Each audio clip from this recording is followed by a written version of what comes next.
Good evening, everyone. We are Group 10.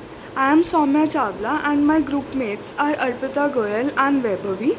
Today, we will be demonstrating our work on extended art gallery problem. Let's first dive into the basic implementation of the standard art gallery problem. So, we'll be entering 35 vertices. Here, a random polygon with 35 vertices is created. Then this polygon is monotonically partitioned using the line sweep algorithm, followed by its triangulation, and then a dual graph is created with the triangle representing each node of the dual graph and an edge joining them.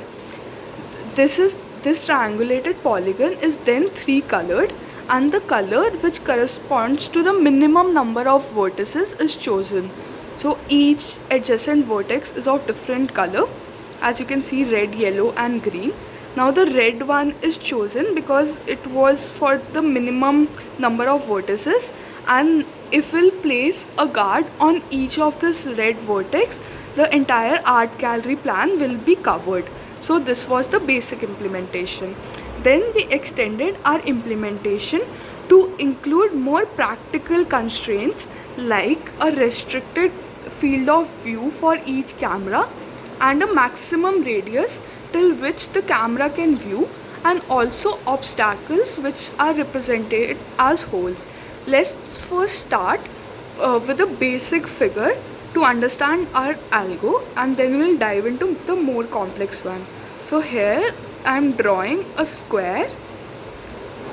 Now I'll be selecting the camera params, for example a 30-degree field of view and a 500 pixel of range.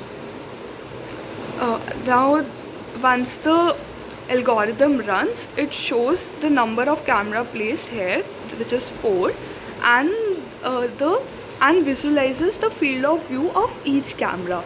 So our algorithm recursively divides the orthogonal polygon into rectangles using the line sweep algorithm.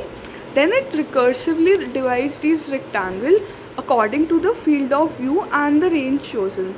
So for 30-degree, I had to divide the rectangle into two rectangles and then place a camera at each corner to cover the entire thing, as you can see here from the colored area. Now let's get into a more complex figure.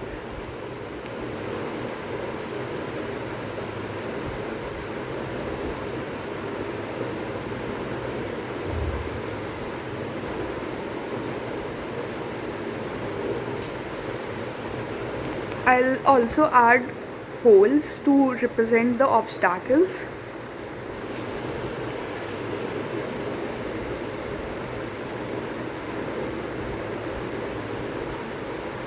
As you can see, I have added a hole here. I can add one more hole. I'll click on start drawing hole.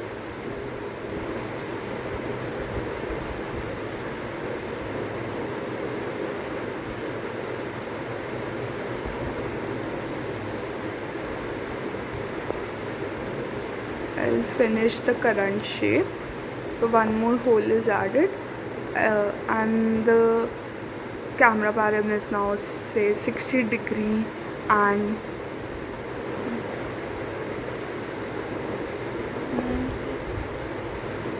a 300 pixels. Then place cameras. So as you can see here, the hole is left out, and then cameras are placed to cover the entire thing according to the range and the field of view. So this was all for our demonstration. 30 cameras are used here, as the hole was also taken into account and the range was also taken into account, so the number of cameras increased. So this was all for our demonstration. Our application can be used in real world situations like camera surveillance or camera layout for a building or for a floor plan or anything. So thank you so much for watching.